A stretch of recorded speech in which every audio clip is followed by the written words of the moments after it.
The sun hung like a slow coin in the Nevada sky, heavy and steady, throwing a tired light that stretched shadows into long fingers across the wooden stands of the county auction yard, and the air tasted of dust, dried grass, and spent summer. Boots beat the hard earth in time with the murmurs of the crowd. Spurs chimed faintly when riders shifted, and conversations rose and fell like an old duet. People talked about weather, about feed prices, about the usual small-town worries, while hands gripped railings and tobacco smoke rose in thin threads. The mood changed the instant the next horse stepped into the ring. Silence folded through the auction like a blanket. When the big black stallion came into view, he moved into the circle not like a trained animal, but like a force of nature, a low thunder that had learned how to stand on 4 legs. Muscles rolled under his coat, scars tore across his flank as if he had been caught in 100 battles, and his eyes were coal-dark, unblinking and deep, showing both wear and a strange intelligence. He did not trot or pace like the other animals. He tested the ground as if daring the world to offer him its best. A weathered voice from the railing muttered, "Here comes the devil himself," and Bo Jenkins, arms folded and fossilized in suspicion, added, "They call him Cole." The remark landed like a pebble, more of a warning than a joke. Down in the lowest row of the bleachers, a small blonde-headed boy listened without shifting. Benji Rhodes could barely peer over the gate, his chin hovering just above the wood. His hair was wind-tousled, his shirt dusty, and his hand held tight in his mother's, not from fear but from a habit learned through too many moves and too many losses. Helen Preston, pale and careful, leaned over, whispering in a voice that tried to stay steady. "Don't stare like that," she instructed with an edge of urgency. The words were meant to pull the boy away, meant to keep him small and out of danger. He didn't respond. His gaze stayed on Cole, not with the hollow fascination of a child at a circus, but with something quietly fierce, something older than his 8 years. Cole circled the pen, nostrils flaring, hooves striking the dirt in a slow, almost ceremonial rhythm, and the handlers worked the ropes with a practiced urgency. One of them pulled too hard, and the animal reared back, the lead rope nearly snapping in half as the crowd gasped in a unified intake of air. The auctioneer wiped his brow and offered the expected platitude, half resigned and half bored. "No bids," he said, and then he pointed at the handlers. That was when Benji did what no one expected. He slipped, quiet as a shadow, under the lowest rail of the fence and moved into the ring. The reaction was immediate and sharp. 100 voices rose at once, warnings, curses, frantic orders.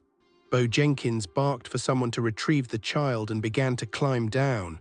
Helen froze, her face losing color, trembling as the space between her and her son filled with a mother's violent, puckering fear.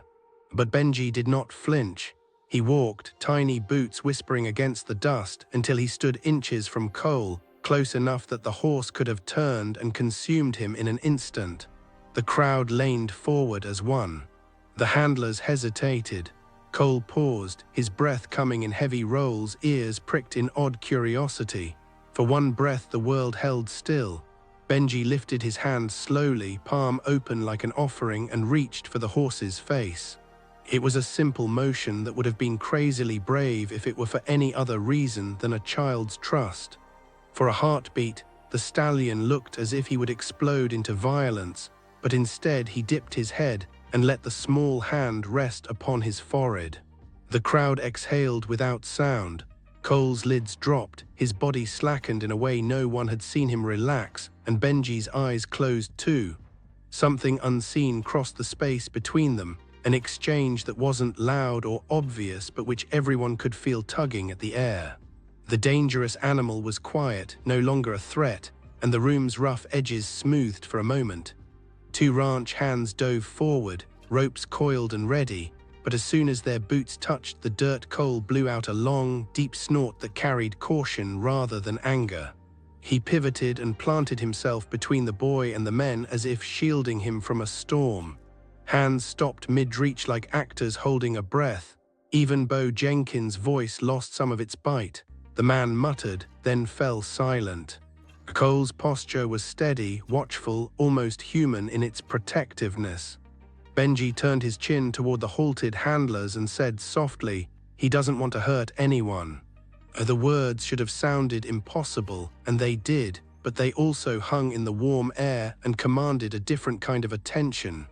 Helen, rooted like a tree at the rail, could not call him back. She watched as Dr. Marvin Blake, an old veterinarian who had stood easy in the back of the crowd with wire-framed glasses and a lifetime of small-town diagnosis, stepped forward with the kind of calm that can make people listen. "Let the boy be," he said with an authority that made even the handlers peel their knuckles away from the tension in the ropes. Cole's not showing aggression. They lowered the ropes, and a confused hush rolled through the yard. "Doctor." Helen could only nod, dizziness and relief, and 1,000 other feelings clattering inside her chest. She had come to the auction not to find a new animal, but to sell an old saddle from the barn she used to share with Rai, her late husband, a relic of a past she had finally been willing to let go of. That saddle was supposed to buy groceries, to take one weight off their shoulder. The presence of her child calmly touching the forehead of a beast known to terrify grown men was absurd, tender, and terrifying all at once. Ray Preston, Ray to friends and family, had once said Benji had something wild in him, a bright, stubborn kindness, but Helen had thought of the comment as a soft memory. Now she thought of it like a key. From the far end of the stands, a girl about the same age as Benji watched in silence, her expression steady and hard to read. Sadie Monroe had seen a lot of horses all her life, more than many children, but even she had not seen a connection like this. Her eyes, dark and assessing, recorded the scene with a quiet intensity, as if storing it for a later time it might need. The horse finally lowered his head almost fully and exhaled in a long, slow sound. Benji stepped back, eyes opening to meet the crowd, his face composed in a way that made the whole yard feel like it had witnessed a beginning rather than an end. Back behind the auction house, while the crowd drifted and gossip began to swell, Cole was slipped into a separate stall away from the other horses. The handlers moved with a cautious respect that looked almost like superstition. Bo Jenkins tossed his own lead rope aside with a grunt and a proclamation, "That horse is playin' tricks." But his certainty didn't have the same weight after watching the boy and the stallion stand so still together. Meanwhile, Dr. Blake stayed by the stall, a clipboard of worn pages in hand, stealing glances through the wooden slats as though trying to read a foreign language in Cole's eyes. There was something different now, a small thing that had replaced raw anger with something like sadness. Helen sat with Benji on a bale of hay outside the barn and gently brushed the dust from his jeans, trying to be stern but failing when her voice cracked. She told him he had frightened her, but she also wanted to know what he'd felt touching the animal. Benji didn't answer quickly. He stared past her to the barn door where Cole stood and finally said, "He's not bad, Mama." Even the simplicity of that sentence carried the weight of a truth older than both of them. Dr. Blake crouched by them and offered a professional observation that felt almost like a benediction. "Seen a lot of horses," he said quietly. "None like that. Whatever passed between them, it isn't easy to explain. If no one claims him, the county might put him down." The meaning of that legal reality landed on Helen like a cold hand. She asked, the question sudden and practical and far too enormous. The days that followed felt like living inside a closed fold of time. At night in the trailer where Helen and Benji were staying temporarily, the fan above spun in a steady rhythm that seemed to count off memory and loss. Ray's absence was a shadow that moved through the rooms of the trailer like smoke. He had been strong and quiet, and life had shifted when he was gone. Helen thought of him often now, of the way he had kept faith with animals and the land, and the thought that Ray might have known Cole pressed like a question against her ribs. Benji slept a few feet away with a ragged stuffed bear held tight, dreaming of running with something dark and steady at his side. He woke with the same deep certainty in him as from the auction, determined and calm. The next morning, before the sun had fully burned the night's chill away, Helen signed the papers to claim Cole. Her hands shook, her signature clumsy, but the clerk didn't ask questions. The auction fellows were eager to close the chapter without more trouble. Bo Jenkins lingered in the dust, muttering to himself that such a change didn't last. The trailer rolled along the gravel road toward the remnant of the Preston place, a property that wore its neglect openly. Dry, sagging fences, an old barn that creaked like an apologizing man, and fields that had forgotten the rhythm of crops. Helen drove mostly in silence, stealing anxious glances at the rearview mirror as the trailer swayed. Inside, Cole stood like a black sentinel, watching through the bars with the same deep eyes that had felt like windows into another life. Benji sat close, knees hugged to his chest, calm and small. They arrived unhitched and led Cole through to the corral behind the barn. The gate closed with a worn, responsibly quick creak. Benji leaned against the fence, relaxed and oddly confident. "He doesn't like the dark," he said, as if stating the weather. Helen, taken by the comment and the calm in Benji's voice, asked him why. "He told me," Benji replied, simple as milk. Helen did not ask how anymore. There was a line of things in the world she had learned not to question because the cost of curiosity could be too high. Inside the house she warmed soup, watching through the window as the wind made the screen door vibrate and the clouds marched in slow, dark ranks. Ray used to say that animals could feel storms coming before people did.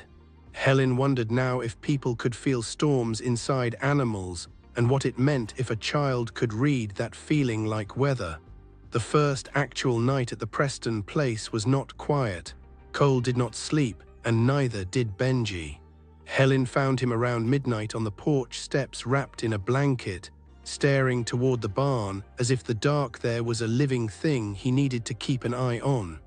She sat with him, hands in her lap, and he told her matter-of-factly what he had learned from the horse. "He's scared." Helen stopped asking how he knew. Survival had taught her that rationality sometimes met its limits, and a child's quiet certainty could be its own authority. The sound that broke the night, an abrupt hollow bang from inside the barn, was enough to jolt them both. Tools had fallen off a hook, a pitchfork lay prone. Nothing stolen, nothing obviously wrong, but Cole paced like a man haunted by a returning dream. Helen flicked on a flashlight, Benji at her heels, and found the horse restless in his stall, eyes wild and panting. Dr. Blake's warning echoed in her head. If he wasn't claimed, they might put him down. She had claimed him, and yet a new weight settled on her shoulders in the rhythm of his pacing. There were nights afterward when the barn smelled thick with dust and fear, and Helen accepted that the bond between her son and this stallion came with a burden attached. The next morning dawned soft through barn slats and revealed Cole still watchful, a sleeping mountain of muscle alert at every sound. Benji arrived with water and a few sliced apples, his movements gentle and deliberate. For the first calm touch without question, Cole lowered his head and nudged the boy, letting him press an open palm against his chest. The contact felt like a beginning to Helen, a fragile bridge that carried the possibility of repair. A dusty truck pulled up in the afternoon, Dr. Blake returning with a leather folder and news that made the house feel suddenly smaller and closer. He had been digging through old intake forms and records, and there, scrawled in a margin, was a note. "Belonged to Ray P." Helen's breath stopped cold. Ray, that name had been a small warm thing in every room of their house, a voice in the night. Dr. Blake found a faint brand beneath Cole's mane, a half-healed mark that, when claimed, revealed the initials RP. The discovery hit like a physical ache. If that brand belonged to Ray, then Ray had been closer to this horse's story than she had known. Questions unfurled like the curtains. Had Ray hidden Cole from her? Had he kept the horse because he could not face what Cole carried? Or had he been protecting something that none of them then understood? A photograph surfaced from a rusty box in the workshop. An image of Ray sat in the ash-grey remains of a burned field with a black horse standing by his side. On the back, Ray's handwriting recorded he saw everything, lost everything, but something in him refused to die. Helen's hands shook as she looked at the photo, the lines of her husband's face echoing in the horse's dark eyes. The more she thought about it, the more it made sense that Ray had sheltered Cole and never spoken of him. The memories of what had happened in the wildfire zones years earlier crept in from the edges of her mind, stories of collapsed stables, of desperate evacuations, of men who came back with something in their lungs and their eyes that had been altered forever. Dr. Blake confirmed a rumor with what he had dug up. Ray had volunteered to help during those fires, leading horses out of blaze and ash. Most animals didn't make it. Cole must have been one of the few who survived, and Ray had brought him home. The idea of Ray returning quieter and more distant after that trip wove itself into the hurt of Helen's memory. Perhaps she thought Ray had loved Cole and then kept silent about it because the horse had seen too much to be easily spoken of. Days passed with small rituals. Benji brushed Cole's huge back like one might tend an old person, whispering stories rather than orders. He did not ride at first. He simply spent time near the horse, and Cole listened like someone who had been given permission to rest. But then, when the wind picked up and the fields whispered, Cole would thrash, born back into a memory that showed itself in tightened muscles and frantic hooves. Once he panicked, making the barn ring with the sound of his fear, and Benji ran to him without a rope or a plan, just his voice. "You're not there anymore," the boy told him softly. Cole collapsed to his knees and trembled, as if the barn had become a theater for an old nightmare. He lay there for a long minute, breathing like a man who had been pulled from smoke. When he slowly rose and pressed his head into the boy's shoulder, Helen watched and realized it felt like a surrender that had nothing to do with obedience and everything to do with being allowed to be small again. Pieces of the old story folded in on themselves. Ray had trusted this horse, and now his son trusted him too, bridging a gulf that words could not cross. Sadie Monroe, the quiet girl from the auction, began to appear more often. She rode her bike past the property and lingered at the gate, and though she said little, she offered small gestures, a basket of fresh bread, a careful question. Her presence brought something new to the place, as if the town itself had edged toward a decision about this anomalous friendship between boy and horse. Late one afternoon, Helen found an old metal box under a heap of Ray's tools, and inside, journals and a photo that confirmed the story of Ray's rescue mission north during the fires. On the back of the photo were scrawled words about loss and survival. Ray had not hidden Cole out of shame. He had protected him and perhaps in his silence had been preparing Benji for a role none of them could foresee.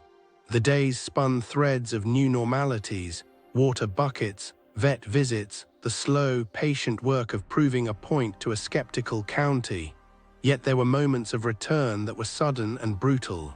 On a windy afternoon, the horse began to panic, thrashing and rearing in a way that sent the barn into a spin of noise and concern. Cole pounded the posts, as if trying to escape a memory stitched into his bones. Benji ran, breathless, and found the stallion soaked in sweat, eyes huge with the echo of flames and falling beams. Dr. Blake watched and murmured that this was not merely fear. It was a full-bodied memory replaying itself, an animal re-traumatized by a night the human mind would never fully understand. Benji sat in the dirt beside the trembling creature, palms flat against the hot flank, and spoke soft words of comfort. "You're safe," he said, "nothing else. No commands, no pressure." The horse stilled, knees bending, and then he lay his head on the boy's shoulder in a gesture of absolute, wordless trust.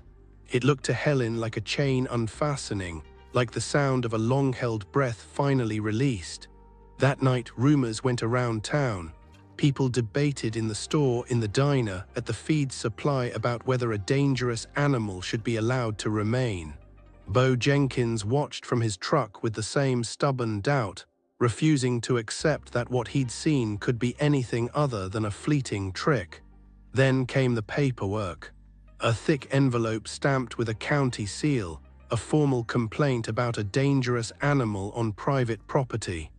An evaluation would take place within 72 hours, the letter said, and if the horse was deemed a public threat, he would be seized and likely destroyed.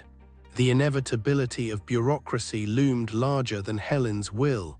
Panic and resignation sat together for a while, and then action began. Dr. Blake prepared medical files, videos, and statements. Sheriff Cole Watson, a man of steady look and steady gait, came with a polite but concerned face to listen and to warn that what lay ahead might not be swayed by sympathy or community feeling. In a town like this, safety was often the first language of law. The county sees risk before they see redemption, Dr. Blake told Helen quietly as he handed over another file, yet hearts were not all turned away. Neighbors who had watched the boy and the stallion saw something different. They took videos, they offered testimonies, and even a few who had been ready to condemn the animal came to witness and waver. The tipping point came when Benji, without drama or plan, vanished from the house in the night and left a note that said he could not let the horse be locked up again. When the boy and the horse were both gone, panic roared through Helen. The gate stood open and the corral empty, hoofprints running off into the hills. The search party organized itself at dawn. Sheriff Watson, volunteers on horseback, flashlights slicing through the early fog. Hours later, the sound that cut through the searchers' fatigue was the hard rhythm of a gallop. Cole thundered out from between trees, hauling Benji bareback, a small figure clinging to mane and muscle like a child born to the saddle. They darted past the searchers, slowing finally near the barn, where Benji leapt down and ran to his mother with a small, fierce smile. "I found his place," he said, breathless and shining. "Up the ridge where the fire had been, a clearing, quiet." Cole stood steady while they hugged, a black presence breathing with even, deep inhales like a patient sentinel. The county officials arrived that afternoon with clipboards and a script built on regulations. They were ready to classify danger, to take the animal as a liability. What they found instead was a stack of records, a ring of community volunteers who spoke up, and video evidence of a horse who stood calmly among children and who refused to be separated from the boy who had saved him. Sheriff Watson stepped forward and dropped the official line that cut through the paperwork. "You came for a problem," he said, looking at the clipboard holders. "What you're looking at is a partnership." Dr. Blake presented his tests and records and turned the bureaucrats' attention toward the horse's trauma and recovery instead of toward a simple label. The officials, caught between regulation and the human proof pressed into their hands, deliberated and finally offered a verdict. Cole would remain, but under annual evaluations. The county needed oversight, and oversight was given, but the final decision contained mercy. Helen could hardly breathe. Relief arrived like rain, slow and long-awaited. In the evening light, things felt different. Sadie Monroe rode up on her bike with 2 apples, offering one to Benji and feeding the other to Cole with an easy grace that melted any last strand of town suspicion.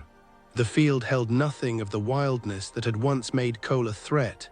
He ran that night with Benji beside him, not frantic but free, the run of 2 bodies in sync under a sky gone brass and soft. Helen watched from the porch, arms crossed, heart beating with the kind of quiet wonder that makes a person feel their life bend toward something new.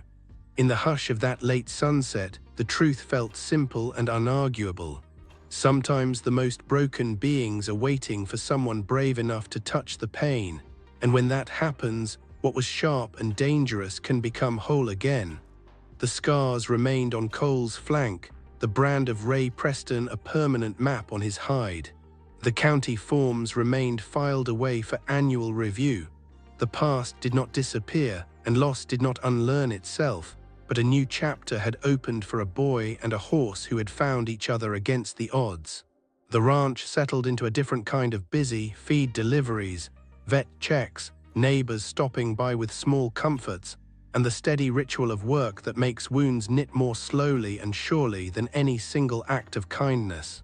There were nights when Cole trembled in his sleep, and there were times when Benji had to sit very close until the horse calmed. There were also mornings when the two of them would stand in the field and watch the light crawl over the hills, a silence perfect and companionable between them. Helen thought often of Ray and what he had saved, and all the quiet ways of being brave he had tried to pass on. She thought too about how communities shift when they see something they do not expect, how suspicion can give way to compassion, and how a single act of courage can change the path of many lives at once. In the days that followed, the county's annual check-ins continued.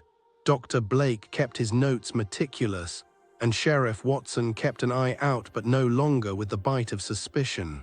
Bo Jenkins would still grumble at the feed store, and some men would still mutter about miracles. But that was all small noise now against the larger truth that had taken hold here.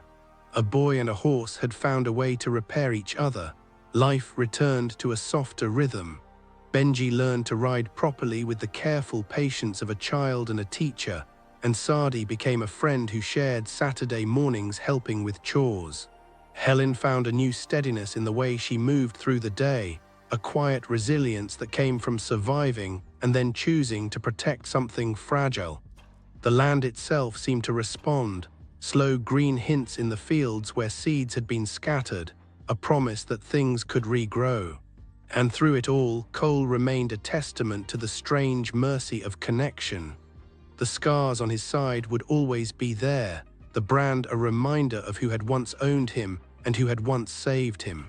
But where once he had been wild and dangerous, now he stood as a watchful guardian of a small family that had almost been broken apart. In the end, the story did not wrap up neatly like a bought knot. The work of healing took time, attention, and a stubbornness that would not give in to fear.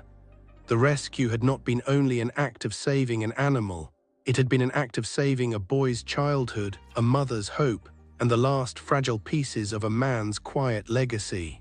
If anything, the life that followed felt truer for all its imperfections. The Preston place hummed with that small, steady energy of people who keep showing up for each other, ready with quiet hands when storms rolled in. As twilight settled again over the Nevada hills, painting the landscape in long blue shadows, the ranch grew quiet except for the rhythmic breath of horse and boy. The farm's fences had been mended and would be mended again. The barn would always bear the marks of what had been endured, but the living had chosen to continue forward. A neighbor would still pass on a story or two to any listener. The sheriff would still nod when he saw the pair walking across the field. And the vet would still make notes and observations with a professional's mix of skepticism and wonder. And one could say that was how it should be, ordinary vigilance mixed with a readiness to believe in repair. For those who stood watching, for those who had been part of the messy fight and the quieter days afterward, the lesson was simple and stubborn. Touch the pain, be brave, and keep showing up. And if that felt like a small miracle, well, it was the kind that grew out of everyday courage rather than headline spectacle. If this story moved the heart, show it by pressing subscribe to stay with more tales that celebrate quiet courage. Give a like to lift up this kind of hope, and share the video so others can witness how gentle bravery can change lives.